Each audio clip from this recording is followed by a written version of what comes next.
Hello friends, very very good evening. कैसे हो? I hope कि आप लोग अच्छे ही होंगे। सो फ्रेंड्स, आज की इस क्लास में हम लोग सॉल्व करेंगे कला वर्ग का प्रैक्टिस सेट। पूरे 25 प्रश्नों को हम लोग इस वीडियो में सॉल्व करेंगे और ये कला वर्ग की 18वीं क्लास है। अगर आप लोग पिछली क्लासेस को नहीं देखें तो आप लोग प्ले लिस्ट में जाकर देख सकते हैं। प्ले लिस्ट में आपको कला वर्ग की GK GS, current affair and Hindi की जो है आपको क्लासेस मिल जाएगी। इन क्लासेस की अगर आपको फ्री में पीडीएफ चाहिए तो आप लोग हमारे टेलीग्राम चैनल से ज्वाइन हो सकते हैं।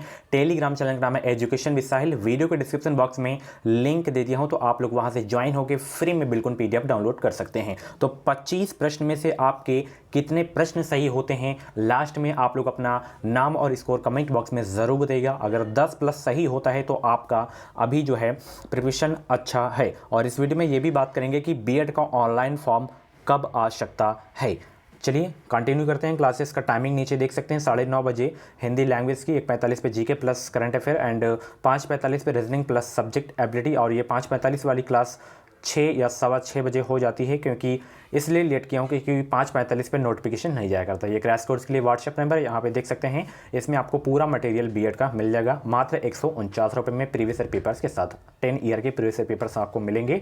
Hindi, GK, reasoning, subject ability and 5000 से ज़्यादा आपको टॉपिक वाइज ऑब्जेक्टिव क्वेश्चन देखने को मिलेंगे। आज की क्लास का सबसे पहला क्वेश्चन आपके स्क्रीन पे आ गया है। किस गवर्नर जनरल का नाम राज्य हड़प नीति डॉक्ट्रिन ऑफ लैप्स के साथ जो है जुड़ा हुआ है? Lord Ripon, lord Bentinck, lord Dalhousie, lord Curzon. सभी लोग पहला का राइट आंसर बताने का प्रयास करेंगे। बीएड की पल पल की अपडेट पाने के लिए आप लोग हमारे चैनल से जुड़े रहें। चैनल को सब्सक्राइब करके बेल आइकन को ऑल पे प्रेस कर लीजिएगा। जो भी यूपी बीएड 2022 के बारे में अपडेट रहेगी वो अपडेट आपको सबसे पहले इसी चैनल के माध्यम से देखने को मिलेगी। ऑथेंटिक न्यूज़ आपको देखने को मिलेगी। तो किस गवर्नर जनरल का नाम राज्य हड़प नीति डॉक्ट्रिन ऑफ लैप्स के साथ जुड़ा हुआ है? लॉर्ड डलहौजी का। गवर्नर जनरल का नाम याद रखना है, लॉर्ड डलहौजी। ऑप्शन इसका बी वाला बिल्कुल करेक्ट हो जाएगा। एक क्वेश्चन मैं आपको और भी बता रहा हूँ, ये इंपॉर्टेंट है, अक्सर एग्जाम में पूछा जाता है।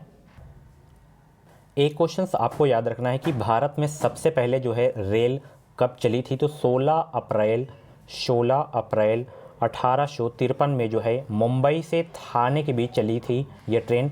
एग्ज़ाम में पूछा जाता है कि ये जो ट्रेन चली थी किसके शासनकाल में चली थी? तो लॉर्ड डलहौजी के शासनकाल में चली थी। टोटल 34 किलोमीटर जो है ये ट्रेन चलाई गई थी, तो ये भी आपको याद रखना है। मुंबई से थाने के बीच चलाई गई थी 16 अप्रैल 1853 को। मुंबई से थाने 34 किलोमीटर। किसके शासनकाल में? लॉर्ड डलहौजी के शासनकाल में। जितने भी लोग क्लास को देख रहे हैं फटाफट वीडियो को लाइक कर देंगे। अगला प्रश्न आपकी स्क्रीन पे आ गया है कि सरकारिया आयोग निम्नलिखित में से किस कार्य के लिए बनाया गया था? प्रशासनिक सुधार या निर्वाचन संबंधी सुधार या वित्तीय सुधार या केंद्र राज्य संबंध। सभी लोग बता देंगे इसका आंसर क्या होगा कि सरकारिया आयोग निम्नलिखित में से किस कार्य के लिए बनाया गया था? तो ये जो है कार्य राज्य के संबंध के लिए जो है बनाया गया था सरकारिया आयोग। ऑप्शन इसका डी वाला बिल्कुल करेक्ट हो जाएगा। निम्नलिखित में से मूल अधिकारों का संरक्षक कौन है? Very very most important question आपके एग्जाम के लिए, स्टार लगा के ज़रूर से ज़रूर नोट करिएगा कि मूल अधिकारों का संरक्षक कौन है? विधायिका, राजनीतिक दल, कार्यपालिका, न्यायपालिका। तो इसके जो हैं संरक्षक जो हैं, मूल अधिकारों के जो संरक्षक हैं वो हैं न्यायपालिका। कौन है? न्यायपालिका। ऑप्शन इसका डी वाला बिल्कुल करेक्ट हो जाएगा। मार्क्स जो है निम्नलिखित में से किस देश के थे? मार्क्स जो थे ये जो है किस देश के थे ये आपको बताना है। Germany, France, Holland, Britain. ये मार्क्स जो हैं ये किस देश के थे? जर्मनी के थे। इंपॉर्टेंट क्वेश्चन है आपके एग्जाम के लिए। ऑप्शन इसका ए वाला बिल्कुल करेक्ट हो जाएगा। निम्नलिखित किस स्थिति में स्वेच्छाचारी शासन संभव है? एक दलीय राज्य या द्विदल राज्य या बहुदल राज्य या दो और बहुदल राज्य। किस स्थिति में स्वेच्छाचारी शासन संभव है? तो ये संभव है आपके एकदलीय राज्य में। ऑप्शन इसका ए वाला बिल्कुल करेक्ट हो जाएगा। बीएड की पल पल की अपडेट पाने के लिए आप लोग हमारे चैनल से जुड़े रहें। चैनल को सब्सक्राइब करके बेल आइकन को ऑल पे प्रेस कर लीजिएगा। इस चैनल के माध्यम से आपको निश्चित मदद मिलेगी। अगला प्रश्न है, भारत को अधिकार क्षेत्र का दर्जा यानी कि डोमिनियम स्टेटस किस तारीख को मिला था? तो ये मिला था 15 अगस्त 1947 को। ऑप्शन इसका बी वाला बिल्कुल करेक्ट हो जाएगा। इंपॉर्टेंट क्वेश्चन है आपके एग्जाम के लिए। अगला प्रश्न, जब व्यक्ति को किसी वस्तु को छोड़ने के बजाय उसके लिए अधिक कीमत अदा करनी पड़ती है तो उसे क्या कहा जाता है? कीमत, लाभ, उत्पादक का अधिशेष, उपभोक्ता का अधिशेष। उसे कहा जाता है उपभोक्ता का अधिशेष। ऑप्शन इसका डी वाला बिल्कुल करेक्ट हो जाएगा। अगला प्रश्न जो कि बहुत इंपॉर्टेंट क्वेश्चन है, इस क्वेश्चन में आप लोग आईएमपी जरूर से जरूर लिखिएगा, क्योंकि ये क्वेश्चंस बहुत बार एग्जाम में पूछा गया है कि भारतीय संविधान में मतदान की आयु सीमा को 21 वर्ष से घटाकर 18 वर्ष कब किया गया था? 1988, 1989, 1990, 1991 में। सभी लोग जवाब देने का प्रयास करेंगे। बहुत इंपॉर्टेंट क्वेश्चन है, डबल स्टार लगा के नोट करिएगा। सभी लोग इसका जवाब देने का प्रयास करेंगे। कुछ डाउट्स वगैरह पीरियड से संबंधित है तो आप लोग कमेंट बॉक्स में अपना डाउट क्लियर कर सकते हैं।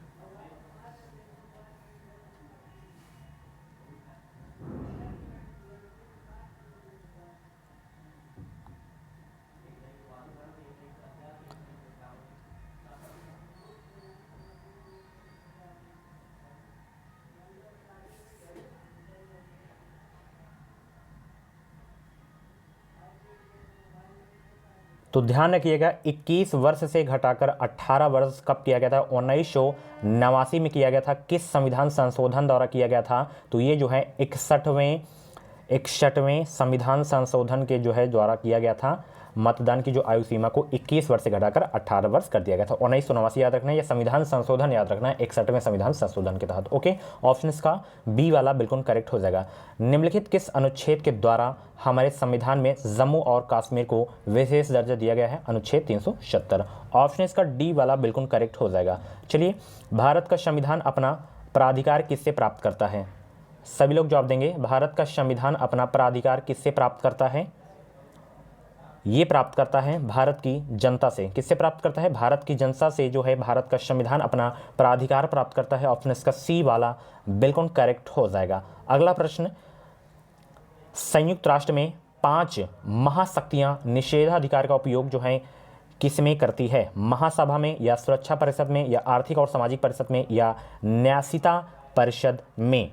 तो ये जो है उपयोग जो है करती हैं, किसमें करती हैं? सुरक्षा परिषद में। ऑप्शन इसका बी वाला बिल्कुल करेक्ट हो जाएगा। बहुत इंपॉर्टेंट क्वेश्चन आपके एग्जाम के लिए।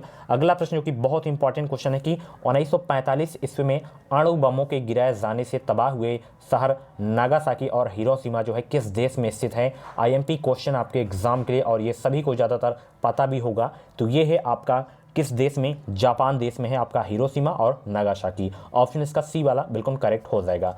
अगला प्रश्न आपकी स्क्रीन पे आ गया है। अलीगढ़ में स्थित मोहम्मडन एग्लो ओरिएंटल महाविद्यालय को किसने स्थापित किया था?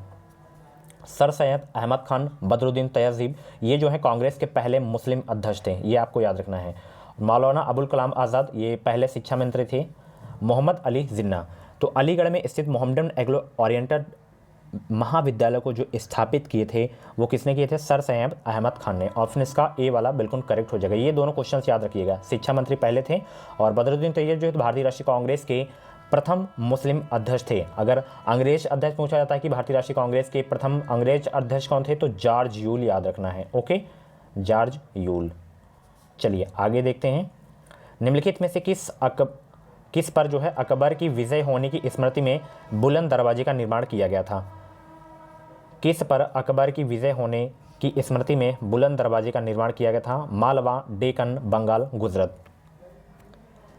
गुजरात विजय होने की स्मृति में बुलंद दरवाजे का निर्माण किया गया था। ऑप्शन इसका डी वाला बिल्कुल करेक्ट हो जाएगा। इंपॉर्टेंट क्वेश्चन है आपके एग्जाम के लिए। निम्नलिखित में से किसने लखनऊ में सन 1857 के विद्रोह का नेतृत्व किया था? बहुत इंपॉर्टेंट क्वेश्चन है, इससे तो क्वेश्चंस पूछे ही जाते हैं। जीके का 1857 का जो विद्रोह है, इससे क्वेश्चंस बनते हैं। क्या क्या क्वेश्चंस बनते हैं अभी मैं आपको बता रहा हूँ। सारे के सारे क्वेश्चंस को आपको नोट करना है।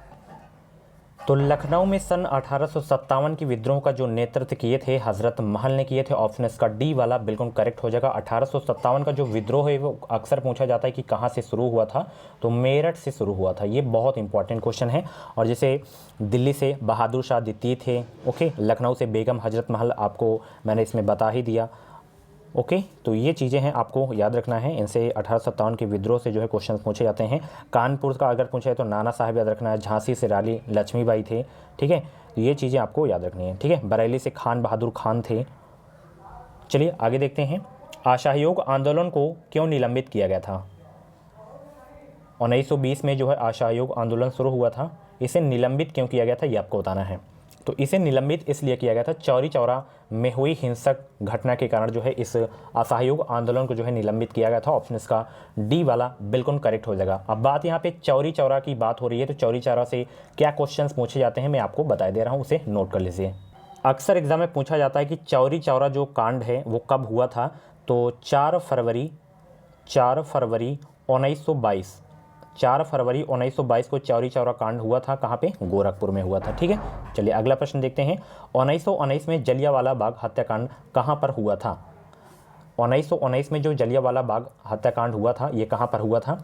तो ये हुआ था आपका अमृतसर में। ऑप्शन इसका ए वाला बिल्कुल करेक्ट हो जाएगा। बहुत इंपॉर्टेंट क्वेश्चन है आपके एग्जाम के लिए। ठीक है, चलिए वर्ष 1947 के बाद निम्नलिखित में से किस राज्य को भारत के संघ के साथ बलपूर्वक मिलाया गया? उस राज्य को बताइए। हैदराबाद, कश्मीर, पटियाला, मैसूरू। वर्ष 1947 के बाद निम्नलिखित में से किस राज्य को भारत के संघ के साथ बलपूर्वक मिलाया गया? हैदराबाद को। ऑप्शन इसका ए वाला बिल्कुल करेक्ट हो जाए। कर्मचारियों के मुआवजे के अंतर्गत मजदूरी तथा वेतन और सेवा निवृत्त कर्मचारियों को दी जाने वाली पेंशन के भुगतान के अलावा निम्नलिखित में से भी समाविष्ट हैं कौन कौन से? तो वो है आपका मालिकों द्वारा सामाजिक सुरक्षा योजना के अंतर्गत दिया गया योगदान। ऑप्शन बी वाला जो है बिल्कुल करेक्ट हो जाएगा। चलिए अगला प्रश्न देखते हैं। भारत का संविधान भारत को कैसे वर्णित करता है? राज्यमंडल में, या राज्य संघ, या महासंघ, या इनमें से कोई नहीं? तो भारत का संविधान भारत को जो वर्णित करता है राज्य संघ के रूप में। ऑप्शन इसका बी वाला बिल्कुल करेक्ट हो जाएगा। बहुत इंपॉर्टेंट क्वेश्चन है। निम्नलिखित में से कौन सा विषय जो है संघ सूची के अंतर्गत समाविष्ट है? कौन सा जो है आपका संघ सूची के अंतर्गत आता है ये आपको बताना है। 96 का राइट आंसर क्या होगा? तो संघ सूची के अंतर्गत आपका जनगणना आता है। ऑप्शन इसका बी वाला बिल्कुल करेक्ट हो जाएगा। अगर पुलिस पूछे तो पुलिस आपका राज्य सूची के अंतर्गत आता है। शिक्षा पूछे तो समवर्ती सूची के अंतर्गत आता है। ओके, चलिए अगला प्रश्न देखते हैं। निम्नलिखित में से अगला प्रश्न यही है कि निम्न में से किसके मुख्य प्रयास से सती प्रथा का उन्मूलन हुआ था? राजा राम मोहन राय के जो है प्रयास से सती प्रथा का उन्मूलन हुआ था। ऑप्शन इसका बी वाला बिल्कुल करेक्ट हो जाएगा। किस वायसराय के शासनकाल में पहला उद्योगशाला अधिनियम पारित किया गया था? Lord Curzon, lord Lytton, lord Ripon, lord Canning. ये हुआ था लॉर्ड रिपन के शासनकाल में पहला उद्योगशाला जो है अधिनियम पारित किया गया था। ऑप्शन इसका सी वाला बिल्कुल करेक्ट हो जाएगा। अशोक ने अपने सभी अभिलेखों में एकरूपता से किस प्राकृत का प्रयोग किया था? मगधी का प्रयोग किए थे। ऑप्शन इसका सी वाला बिल्कुल करेक्ट हो जाएगा। इस क्लास का लास्ट क्वेश्चन यहाँ पे देख सकते हैं कि निम्नलिखित में से किस द्रव्य का उपयोग हड़प्पा काल की मुद्राओं के निर्माण में मुख्य रूप से किया गया था? टेराकोटा, तांबा, कांसा, लोहा। तो लोहे से तो वो लोग अपरिचित थे। हड़प्पा काल के जो लोग थे वो लोहे से अपरिचित थे। टेराकोटा के रूप में जो है निर्माण किया करते थे मुद्राओं का। ऑप्शन इसका ए वाला बिल्कुल करेक्ट हो जाएगा। सो फ्रेंड्स, ये थी आज की कला वर्ग की 18वीं क्लास। कैसी लगी क्लास आपको कमेंट बॉक्स में ज़रूर बताना है। और 25% में से आपके जितने भी प्रश्न सही हुए हों तो आप लोग अपना नाम स्कोर कमेंट बॉक्स में ज़रूर बताइएगा। बीएड का फॉर्म आपका जो है फरवरी लास्ट की संभावना कम है।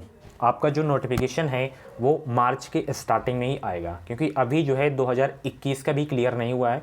37,000 लोगों का जो है अभी काउंसलिंग का फ़ीस आना बाकी है, जिनको जो है एडमिशन नहीं मिल पाया था तो उनकी जो है अभी फ़ीस आना बाकी है। तो जब तक ये क्लियर नहीं हो जाता, जब तक इसका नोटिफिकेशन न्यू नहीं जारी किया जाएगा, मार्च में ही जो है 100% है चांसेस यही है कि मार्च में ही जो है इसका नोटिफिकेशन रिलीज़ किया जाएगा। Okay, bye bye, take care. कुछ डाउट्स हैं तो कमेंट बॉक्स में डाउट क्लियर कर सकते हैं।